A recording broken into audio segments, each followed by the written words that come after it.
So you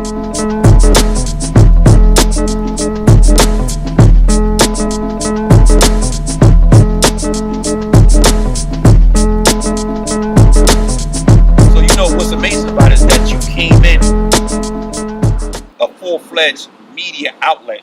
You know what I mean? Like and I won't say media outlet, but you were a realm of different things. You were not only just a media outlet, but you was also an artist. Right. Right? Right. So before the battling, you're a full-fledged artist. Right. And I was known as an artist. That's why I always say too. There's only a couple of girls in the Queen of the Ring that was actually known as artists. we're gonna get into that before battling. Yeah, and we're gonna get into that, and I'm glad that you stated that, and we get into that.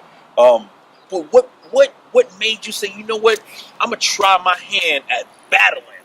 Well, honestly, to me, cause I'm from that same era. I'm from that same off-camera era. Mm-hmm. I just probably never got as popping, you know what I mean? But I used to do the same thing, like, you know, different guys. I would run around different blocks, you know what I'm saying? Mm-hmm. Like, and go battle. Like, Mm-hmm. but battling then was more like who had the best rhyme. Of course. You know what I mean? And that's why I always say that I'm different from a lot of the girls in the Queen of the Ring because, you know, I'm used to it being all guys, not being the only girl. So I had to prove myself. You know what I mean? If I tell my whole story, I started around when I was like 12, 13.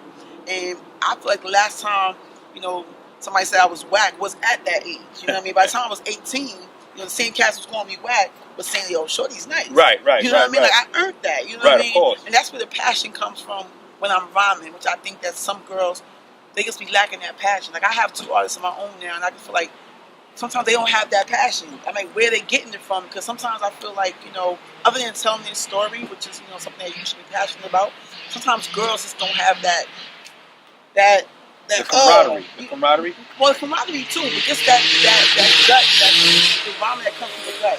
Right. Well, and so, but that's what I'm saying. Right. Do you think that because they may lack on that and they step into that world of battling, that amplifies it, that gives them that?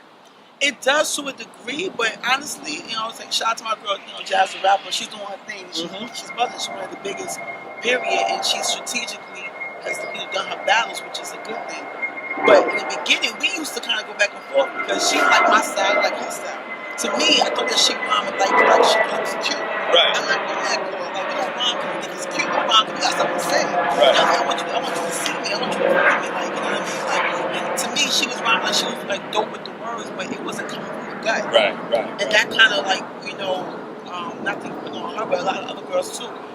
That's what kind of sets you apart in your performance. Okay, but see, once again, when you out here, right, rapping, right, and battling, sort of, it's like two different worlds. It is. It's 2 different worlds. How do you separate from that? And that's a great question. I always ask a lot of battlers that because it's not easy. Right. You know what I'm saying? People don't realize it. Like, shout out to Joe Budden. He just tweeted the other day that he has a newfound respect for battle rappers because it's a lot of work. Right. You gotta sit there and craft and like sit there and come up with the best punches, the best metaphors, the best whatever, you know, just to and actually memorize it. And, you know, if you doing music, you just hop in the studio. Right. If you don't know your rhyme, you can just keep saying it. You know what I mean? You know, even if you're paying for the time, but like you can keep saying it until you get it right. With battle rap, you got that one time to get it right, and that's it. You know what I mean? But it's a lot more prep time. You know what I mean? But I think that's what, you know, as far as girls, I just feel like a lot of girls, to me, I'm saying as far as the aggression and the passion is what adds to the performance. Okay. You know what I mean? Like even with the guys, like if you was rhyming back then, if you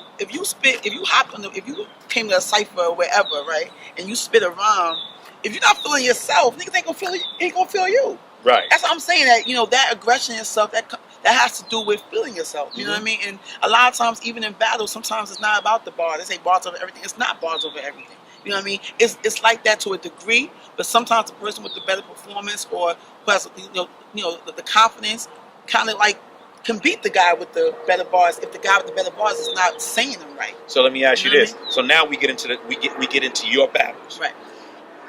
The ideology that you just spoke about right then and there, right? Because a lot of times you often hear that bars over everything.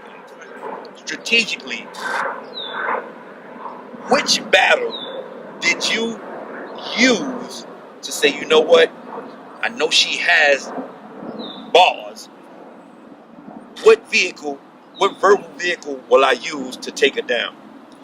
I feel like, see me, if you look at my particular battle rap career, you know, I feel like in every battle I'm always aiming to do that, but you know, a lot of times it's lack of preparation. You know okay, what I mean? but answer my question. I'm trying to, like, you saying what particular battle that you felt like, because you know when you go into a battle, right? You already know that you're on a card, right? So you going against this a hypothetical. Right. You're going against somebody, right? You're going against this person. You know a month that you're about to, you know, battle this young lady, right? You study, you possibly studied her. You know what I mean? I don't know what it takes for you to prep to deal with your opponent. You know that this person strategically has punches. You know what I mean? Verbal punches. Have you ever used a technique that may have undercut that but gave you the upper hand? You know what? I can't say that. I feel like every battle, I think if I would have gotten, it's not a shot at anybody. Let's just keep. No, I'm saying that because I know how this is going to go. I'm just saying it's not a shot. I'm just saying if I was to keep going, you know, and got better opponents as I went along, then I probably would use that. But I don't use that in a battle. Me, I feel like a battler is supposed to have everything. Yeah. And honestly, if I was saying about jazz, like, I'm not a punchline rapper. I'm not. Like, as a rapper, right. You know, I feel like I'm an artist, first of all. I kind of like look down on the rapper thing. You know what I mean? So with me, I'm lyrical. And lyricism doesn't hold as much weight in battle rap. Right. That's what I'm saying. So I feel like, but you can't have lyrical jabs. And with battle rap, honestly, it's just about, I don't feel like I have to conform to schemes and all that, but I have done it. And like against Matrimony, people can say right. I didn't have bars. I'm like, how can you say that? There's so many bars in there, but I had everything. Honestly, I don't know who's comparable to what I gave Matrimony other than maybe a Gaddis, or I'm just saying where you have aggression, bars, punchlines, a little bit of schemes, real talk. I'm known for real talk because if I'm a lyrical person, I'm just going to give you real talk, like how I really feel. You know what I mean? So with Matrimony, you think that the way it was like it was perceived that she may have got the upper hand, and you're saying, nah, I came in with a whole package. I think she may have lacked in this. Do you think that the outside forces or people that's looking at it, it's because you know now the battle rap scene has went through eras of generations. You know what I mean? And this generation may see only this. Right. You know what I mean? Like, so you get in a bevy of different people judging it or giving likes and so on and so forth. You know, like they're not seeing the overall of an artist. You know what I mean? An artist coming into the battle world. Right. Like, do you think that they faulted on that, like not seeing you as a package? No, I think that's my fault. Like, I'm very, you know, I'm not gonna ever front. Like, some of these battles that they front, you know what I mean? Like even if they clearly lost, they saying that they won and all that. No, I think that battle rap, especially for girls, it has to be a strategy, and I don't think you should overwork yourself battling.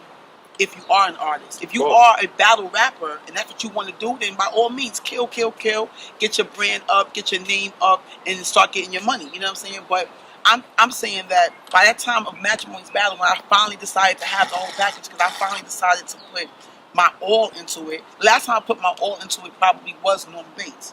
You know what I mean? Where I think I had the same thing, but it was my first battle on camera, and the only thing I could say about that battle would be that I could have slowed it down. It wasn't perfect, you know what I mean? Right. But I still think I won. I still think I was scheming then, and they wasn't calling it schemes. That whole light skin scheme, that was crazy, you know what I mean? But they wasn't calling it. And that's 3 years ago. They wasn't calling it schemes, you know what I mean? I just think that if you're an artist, it's about strategy. Like I always say, like Jazz, Shuni, when she came in the game, she had a manager too, so she was able to strategize. She had a little structure. Meaning like you take a battle, you sit out, you know what I mean? But I think it's structure. Misfit is one. I think Misfit is actually the one that does it the best. Meaning that she's an artist, she takes a battle, but in between she's working on her craft. She's doing shows, putting out mixtapes. She's the only battler that's ever done that where she had a line in the battle and she used that line as a hook on the song. That's dope marketing. But you mean great marketing, so that means you are thoroughly doing your homework. Give me your toughest battle. My toughest battle. You felt that was your toughest.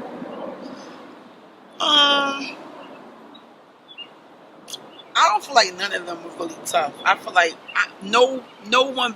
I'm not even big, being big headed or nothing. I just feel like every battle, if I took an L, it's because of me, not because of my opponent. Now, the only person I could say that would actually had the bars that maybe if I duked it out, she might still beat me is Shayna. Okay, and that's what I'm saying. So it was a somewhat of a challenge. No, it wasn't that it was a challenge. It's just that I was doing so many things at the time, and I shouldn't have taken that battle. After me battling Norma Bates, I could have easily just chilled and chose to battle her when I wanted to battle her, as opposed to when they gave her to me. Because she did good, against Farrah. Mm-hmm. That's why people don't realize, like, the Queen of the Ring was on an incline, like, but I'm one of the first girls. So if I was whacked, I wouldn't have been buzzing to battle the best girl. Of course, right. See, so I was buzzing. Like, I could have just did a better strategy is what I'm saying. Like, at the time, I was doing so many different things, and not making excuses, but not focusing on writing the battle. Of course, I hear where you're coming from with it. Which is also the reason why I haven't followed up right now, because I realized that that's part of the reason. Like, I don't have time to write a battle rhyme. Like, sit and write a battle rhyme. You know what I mean? With trying to, like, push the brand, and, like, how can I push a battle league and still writing the rhyme? Right. When I'm doing most of the legwork. You know what I mean? Shout out to the team that I just put together. Like, I got a team now, but for the most part, I'm doing most of the legwork. Of course. So you really can't do both. Of course. You know what I mean? It doesn't make it like. So that was like what I was saying. So typically, when someone looks at it, at this moment, they'll see. If they want to see a dude, they'll look at a dude. They don't want to see a female coming in there looking. But even the dykey, the hard chicks or whatever, it's like still come looking like the best you, best you. It's about the best. Say no more. Yeah, and no pun intended to any level of your preference. You know what I mean? You're just saying, you know what? If you're gonna come correct. Come correct. Yeah, I mean, and I want to help to assist with that. Of course. I know with girls, there's a lot, like the hair, the makeup, outfit and stuff like that. And sometimes, they need help. So you're looking at more development too. Development, and that's why I started something called Training Camp, and we're gonna be doing the first one sometime this month. And pretty much, I'm trying to breed my own talent. And it's all gonna be all females. It's females, but a lot of guys are hitting me too. But I'm really trying to just get my killers up. We're gonna talk off camera. We're gonna get in this mouth. Okay. Yeah. I'm trying to breed my own killers. You know what I mean? And then I want by the end of the year or sometime next year, I want to be able to have boss chick. It'd be boss chicks against Queen of the Ring. You know what I mean? And that's like they can't be mad at that because that's good for business. That's good for the culture. Listen, you know what I mean? Listen. Let me tell you something. You came in. You understood your short-term goal and your long-term goal. So it's not about saying they can't be mad about it. You're a business person. Right. I am a business. Get the fact that I'm a business person. Right. You know what I mean? So I'm gonna make my presence felt. No pun intended. Exactly. Y'all put me there. You know what I mean? Y'all gave me life. I'll do a few if need be here and there, whatever, to really solidify my brand. Right. But I'm gonna do what I'm gonna do. Exactly. You know what I mean? Because I feel like it's just that I don't want it to fade out. It's like I'm not saying that it will, but we need other looks. I A respect lot that. of the other brands and other leagues are doing girl battles, but I just want to just do it my way. You know what I mean? All right. I respect that. I want to brand, not only, because honestly, the boss chick thing wasn't supposed to be a clothing line per se. It was just a way to brand myself. Like that's what I'm talking about in all my battles. I'm a boss chick. And I just said like, let me just. I rock hats. Let me just, go ahead and. Damn, I know I was supposed to bring out a hat too, man. I was gonna say I can't get a military. I got you. Listen, man. You already know what it is, man. It's your girl Rain, BossChickRaine, aka Young Oprah, this rap shit, and I'm with Raw Battle Magazine. That real raw shit. That's what I represent. You heard?